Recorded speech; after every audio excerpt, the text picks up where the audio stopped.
The capital of Mexico, an incredible city, old, the world's largest city, the financial, political and cultural center of Mexico.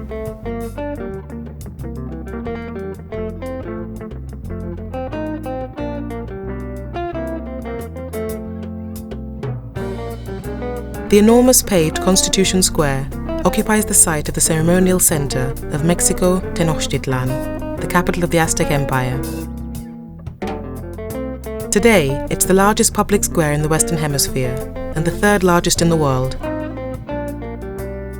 Its formal name is Plaza de la Constitución, and it's been the heart of the city since Aztec rule.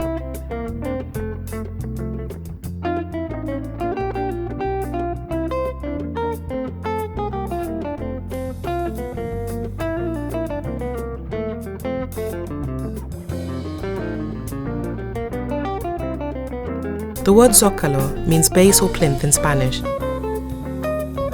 The name of the square stuck after the attempt to erect a monument to independence, which was never concluded. It's wonderful to see La Bandera de México, otherwise known as the Flag of Mexico, as it flies in the Zocalo.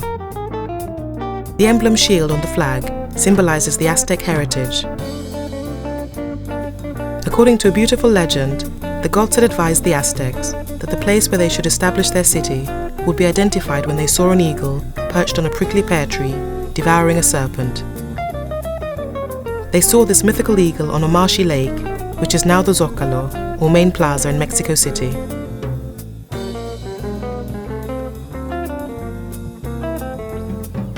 The National Palace is the seat of the federal executive in Mexico.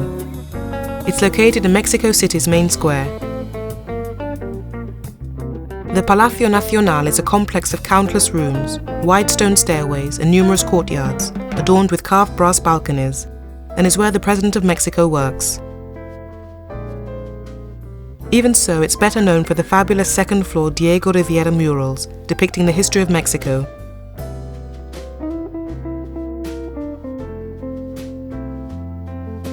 In 1926, a third level was added to the palace under the government of Plutarco Elias Calles.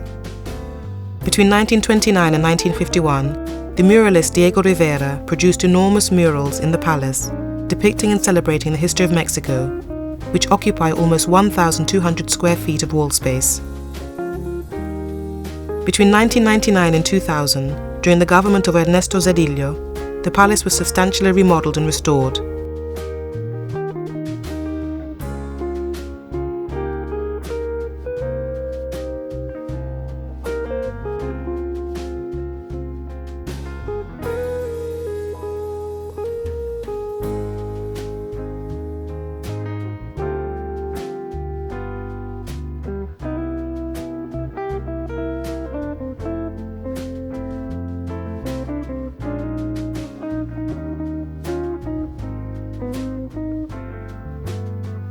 This historic building was once occupied by Hernán Cortés, the Spanish explorer who conquered the Aztecs, and includes a famous panoramic mural of Mexican history by Diego Rivera.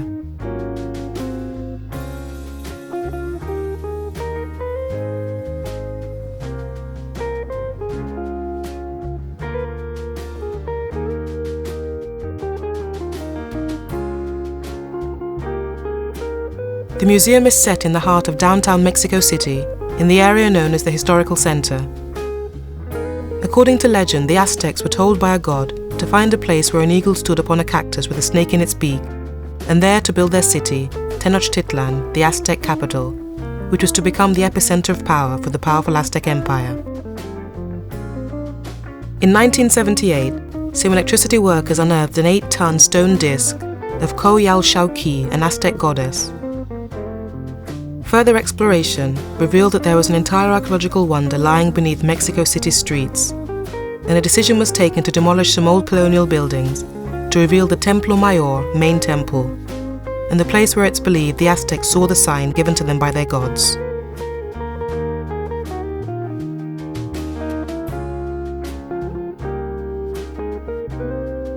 It was built by architect Pedro Ramirez Vázquez, who envisioned a discrete structure that would not compete with the colonial surroundings. The museum has 4 floors, 3 of them for permanent exhibitions, and 1 of them with offices for the director, museum administration and research staff, among other functions.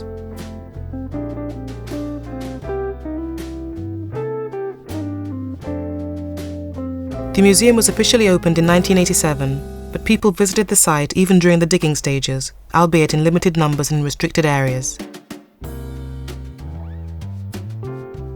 The Templo Mayor is today a major attraction in the very heart of downtown Mexico and is one of Mexico's most important archaeological sites.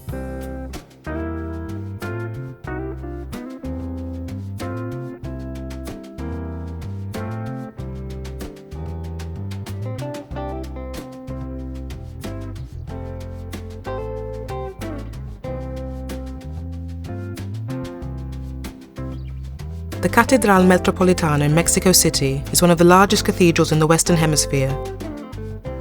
It was constructed in the Spanish Baroque style of architecture and includes a pair of 64-meter neoclassical towers which hold 18 bells. The church is the cathedral of the Roman Catholic Archdiocese of Mexico. The impressive towering cathedral, started in 1567 and finished in 1788, blends Baroque, Neoclassic and Mexican Churrigueresque architecture.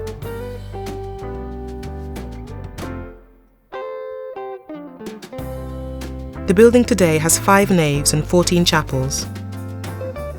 The Metropolitan Cathedral contains many prized works of art from the colonial era in a variety of artistic styles. Jerónimo de Balbas built and carved the Altar de los Reyes, Altar of Kings, and the Altar del Perdón, Altar of Pardon, in 1737.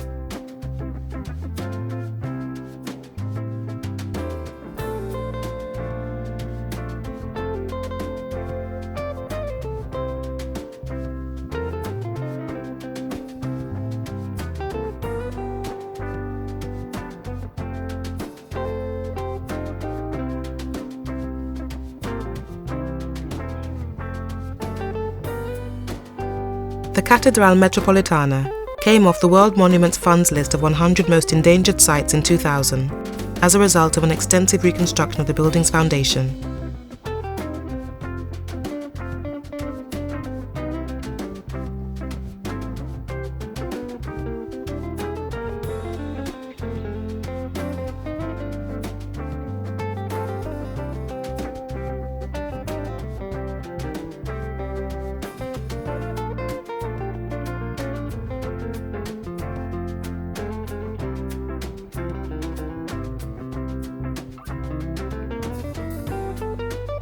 The school of San Ildefonso was founded by the Jesuits in 1588 to provide accommodation for students of other schools of the order.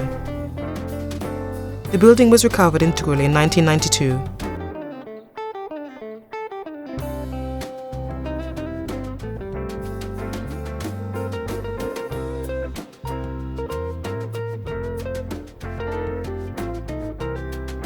The building lodges murals by Diego Creek, Fermín Revueltas and Ramón Álvaro of the Channel, Merciful José Orozco, Fernando Leal, and Jean Charlotte.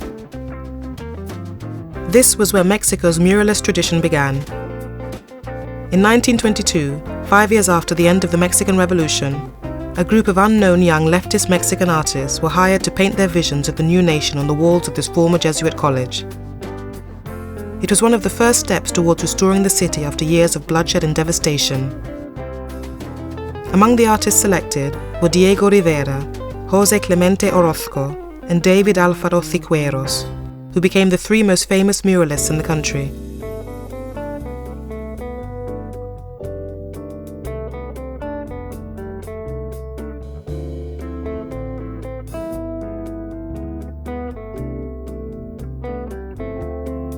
In Mexico, the famous murals of Diego Rivera depicted the Spanish conquistadors and missionaries as evil, grey-faced beings who subjugated an entire nation.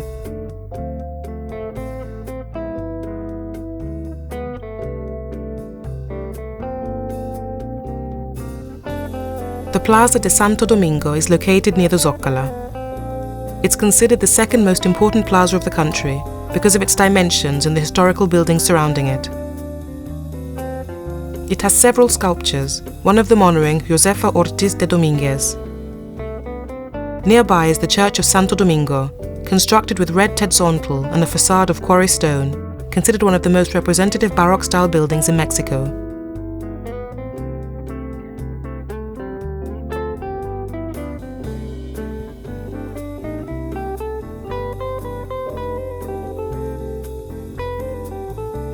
The 18th century Baroque Santo Domingo church, slightly north of the portal, is all that remains of the first Dominican convent in New Spain.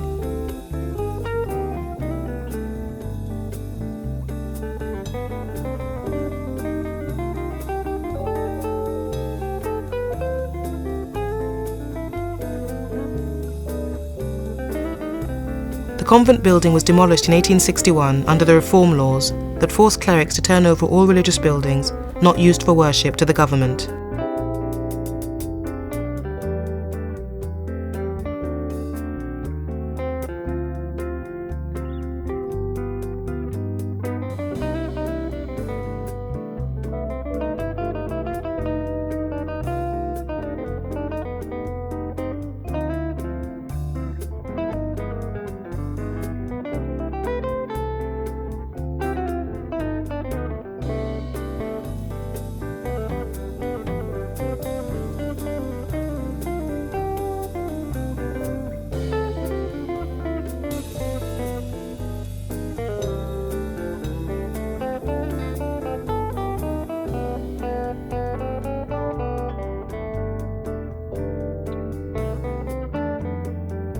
The Palacio de Bellas Artes is located on the east side of Alameda Park. Construction of this massive neoclassical building began in 1904 on the remains of the Santa Isabel convent under the Italian architect Boari. Porfirio Diaz had wanted to inaugurate it in 1911, commemorate the 100th anniversary of independence from Spain. It was scheduled to be completed in 1910, the centenary of Mexico's fight for independence. In pre-Hispanic Mexico, in the valley where Mexico City stands, was a lake called Lago Texcoco, which has long since been drained. The Aztecs, long before the Spanish came, dug a series of canals on its edge, whose mud they heaped on the earth around the canals, or on anchored reeds atop the water. These plots of land appeared like floating islands, called chinampas, hence their name Floating Gardens.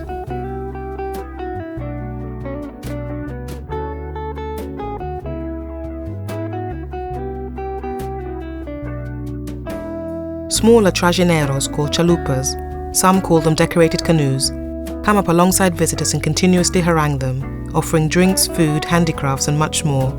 Seemingly everything under the sun is for sale on these floating markets. Some are virtually floating kitchens which offer a complete hot meal. The ingenuity of these floating vendors is endless.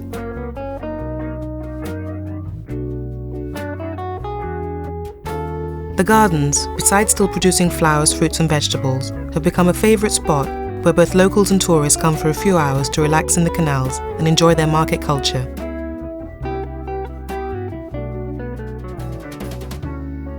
Today this area, once on the edge of Mexico City, has become engulfed by this gigantic metropolis. There are miles of these canals, of which only 14 kilometers, lined with farmhouses and trees, dominated by the Ahuechote, are navigable. Every boat on the canal is brightly painted with floral designs in every color imaginable and carry Mexicans in a holiday mood or glide through the canals with tourists enjoying the outing. In the past, the boats were decorated with real flowers, but today, due to the cost and the fast pace of modern life, only paint is used. However, the colorful panorama of these boats cruising the canal creates an image of beauty with a fairyland atmosphere.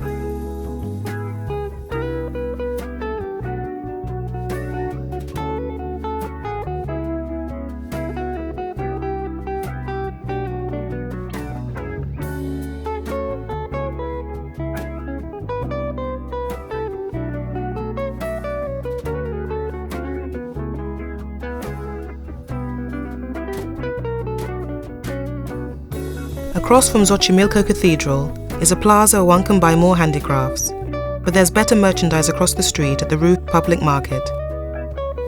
This is where the inhabitants shop.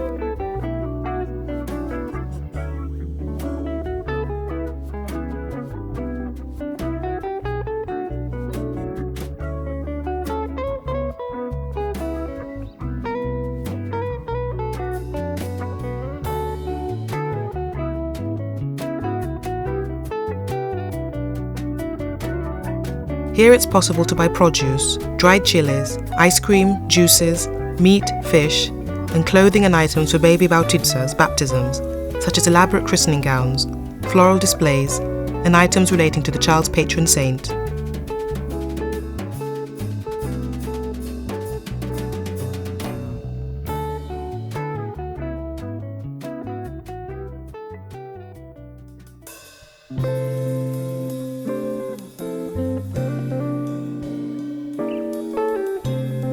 Built to the design of Lorenzo Rodriguez and consecrated in 1768, the Sagrario Metropolitano is one of the finest examples of Mexican churrigueresque.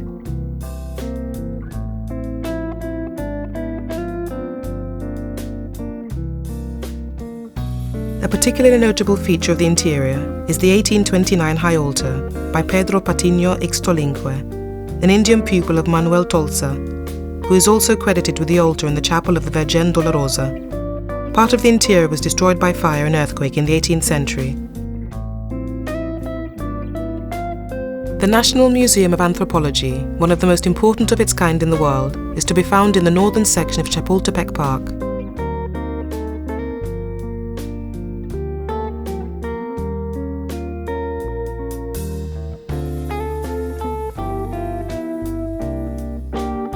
The importance of the museum lies in its objectives, which are to diffuse pre-Columbian culture and that of present national and international indigenous communities by means of exhibiting artworks of archaeological and ethnographic heritage. To diffuse every aspect related to Mexican anthropology through exhibitions and lectures as well as guided tours. To preserve, record and restore the archaeological and ethnographic collections, which are very important national and international resources. To enrich Mexican cultural heritage by studying, publishing, and diffusing the numerous research.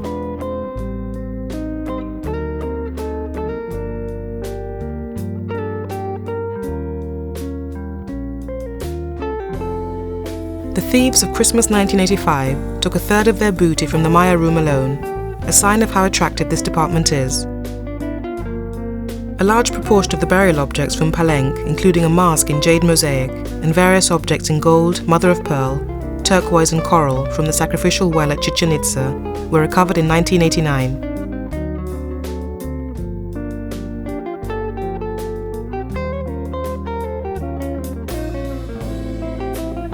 The Mexico Room describes the Aztec culture from the coming of the Chichimex through to the fall of Tenochtitlan. This room contains the highlight of the collection, the stone of the fifth sun, also wrongly described as the calendar stone. Other notable exhibits include the Tizoc stone, manuscripts, maps and sculptures, god of love, dancing and poetry.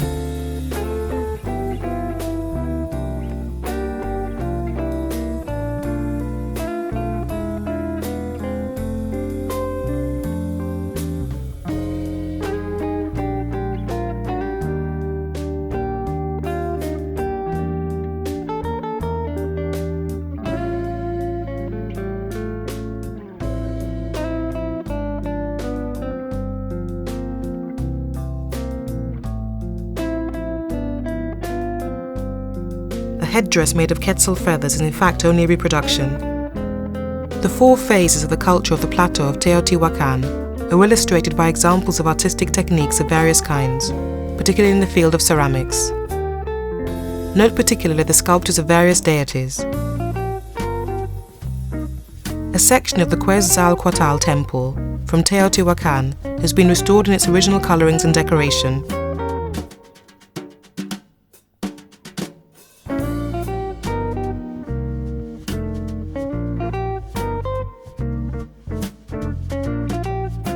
There's also a reconstruction of the fresco, Paradise of Tlaloc, showing the souls of warriors and drowning men frolicking together.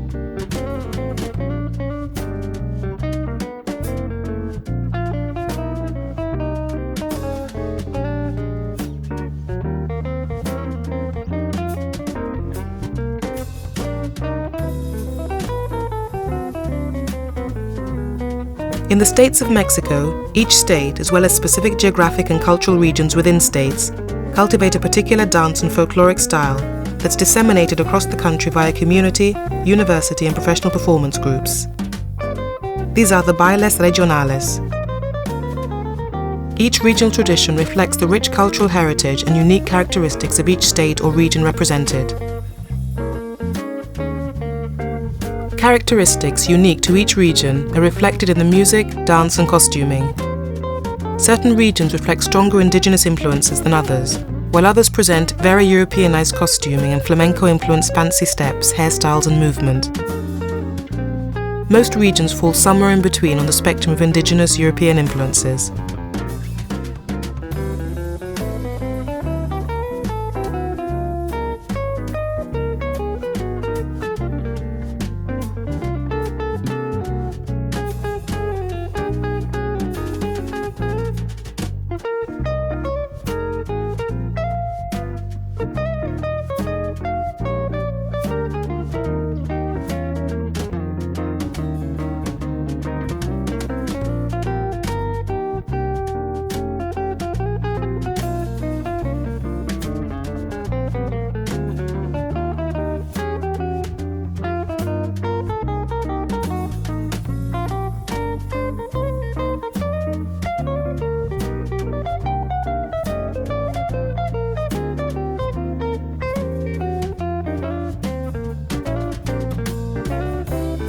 Capital of Mexico, an incredible city.